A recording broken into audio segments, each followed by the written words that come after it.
Hello friends, नमस्कार। मैं हूं अशोक गजा।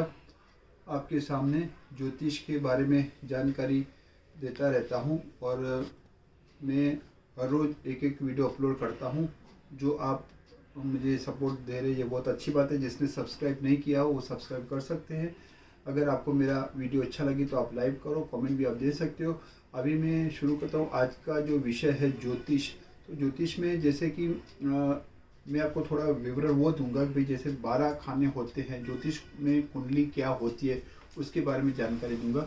ज्योतिष में क्या होता है कि जब कोई बच्चा जन्म लेता है तब उसके मतलब जन्म तारीख, समय और स्थल से उसका जन्म कुंडली बनता है। जन्म कुंडली में जैसे 12 खाने होते हैं, 1 से लेकर 12 खाने तक उसमें सारे ग्रह उस वक्त जो स्थिति होती है वो स्थिति के हिसाब से ग्रह उसमें 12 खानों में होते हैं जो हम देखते हैं। और उसके हिसाब से पूरी ज़िंदगी भर उसके जो कुंडली जो बनती है उसके हिसाब से उसके अप एंड डाउन होते रहते लाइफ में। और जो जन्म का जो समय है और उसका जो नक्षत्र होता है, नक्षत्र के हिसाब से उसका क्या बोलते हैं इसको, विषुवंतरी महादशा। तो विषुवंतरी महादशा के में जो उसमें जो होता है, जो ग्रह होते हैं वो ग्रह के हिसाब से उसको फल मिलता है। तो जैसे कि फर्स्ट स्थान जो होता है, जैसे कि वो जन्म लग्न कहलाता है। जन्म लग्न का फर्स्ट स्थान, उसके कोई भी जातक है, कोई भी बंदा है, उसका शरीर कैसा है, उसका जो बाहर की जो बॉडी है उसका शो करता है फर्स्ट स्थान। दूसरा स्थान जो है कि होता है वो धन स्थान होता है, कुटुंब स्थान होता है। और जैसे कि तीसरा स्थान और भाई बांडू या फिर छोटी मुसाफरी होती है उसके बारे में इससे पता चलता है। वैसे जो चौथा स्थान होता है वो सुख का कारक, जो सुख जो स्थान है वो सुख है, मकान है, घर है, माता है, उसका जो है पोर्टफोलियो उसके पास होता है। पांचवा स्थान जैसे होता है वो जैसे बच्चा छोटा होता है तो उसमें उसका विद्याभ्यास मतलब उसका एजुकेशन। फिर बड़ा होता है तो जैसे लव मैरिज करेगा कि नहीं, लव में सक्सेस होगा कि नहीं। उसके बाद जो होता है छठा स्थान जो, फिर उसका जैसे लगन। पांचवा स्थान की मैं फिर से बात करूँ तो पांचवा स्थान में जैसे मैंने पहले बोला कि एजुकेशन होता है। एजुकेशन के बाद होता है उसमें कि भाई उसको लव होगा और लव में सफलता प्राप्त करेगा या नहीं, लव मैरिज होगा कि नहीं। उसके बाद जो होता है पांचवा स्थान, फिर जैसे मैरिज कर दिया या मतलब अरेंज मैरिज हुआ या लव मैरिज हुआ, लेकिन उसके बाद जो संतान प्राप्ति होगी, अगर होगी कि नहीं होगी, होगी तो कब होगी, वो पांचवा स्थान उसका पता चलता है। छठा स्थान जैसे कि शत्रु का, नौकरी का, उसके बारे में होता है।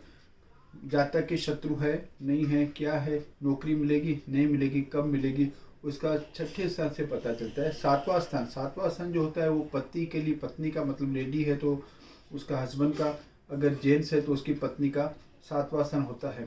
सातवें स्थान में जो ग्रह बैठे हुए होते हैं उस हिसाब से पता चलता है कि भाई वो कब उसकी मैरिज होगी, मैरिज में सक्सेसफुल होगी या नहीं होगी। उसी तरह से आठवां स्थान जो होता है वो आयु का होता है।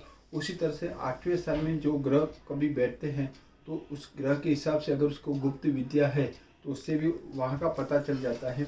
जैसे कि चंद्रमा अगर आठवें स्थान में बैठता है तो उसके जलघात होती है, तो उसको जल से थोड़ा बच के रहना चाहिए ताकि जलघात न हो।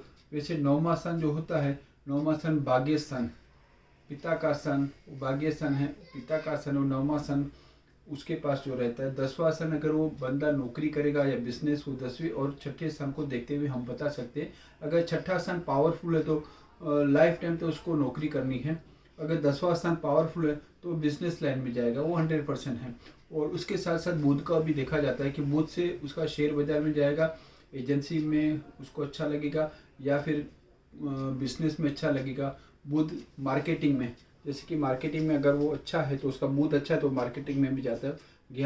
11वां स्थान होता है वो लाभ स्थान होता है। लाभ स्थान होता है, फिर माता की मृत्यु किस प्रकार से होगी वो भी 11वें स्थान से पता चलता है।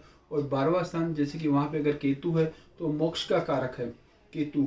और 12वां जो ग्रह है वो व्यय का भी स्थान है। जैसे कि दूसरे स्थान में जातक क्या इनकम पैदा करता है वो दूसरा स्थान बताता है, धन स्थान बताता है। और 12वें स्थान में खर्चा किस तरह से करता है, किसके पीछे खर्च करता है। जैसे कि गुरु है तो वो शुभ ग्रह है तो शुभ कार्य के पीछे उसका खर्च लगा रहेगा। उसकी जगह अगर राहु बैठा है तो उसके ऊपर कुछ ना कुछ आपत्ति ऐसा कुछ होता रहता है, क्योंकि वो पितृदोष भी करता है। तो 12वें स्थान में अगर राहु है तो उस हिसाब से फल देता है।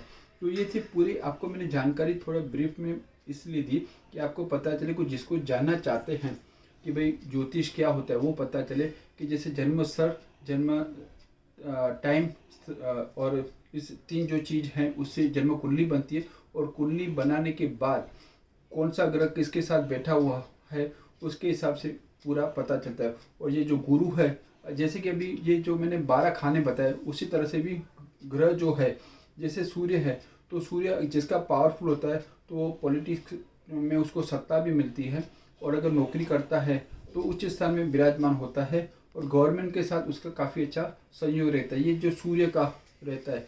उसी तरह से मंगल का प्रभाव होता है, तो जैसे एयरफोर्स है या ऐसे जगह पे पुलिस में अच्छी लाइन, अगर उसकी मंगल पावरफुल है तो उस स्थान में जाएगा। मंगल अगर बिगड़ा हुआ है तो डॉन भी बन सकता है। तो मंगल का ये कार्य होता है कि मंगल मतलब गुस्सा, मंगल मतलब एक एनर्जी, वो एनर्जी को पॉजिटिवली लेता है या नेगेटिव लेता है वो उससे पता चलता है। अभी ये बात करूंगा कि गुरु, जैसे कि गुरु ग्रह है वो शुभ ग्रह है, और वो एक राशि में 12 महीने तक रहता है गुरु। उसी तरह से जो चंद्रमा है वो एक राशि में सिर्फ 2.5 दिन रहता है। 2.5 दिन के बाद उसकी राशि चेंज हो जाती है। उसी तरह से शनि है, वो एकदम धीमा ग्रह है, वो एक राशि में 2.5 साल तक रहता है।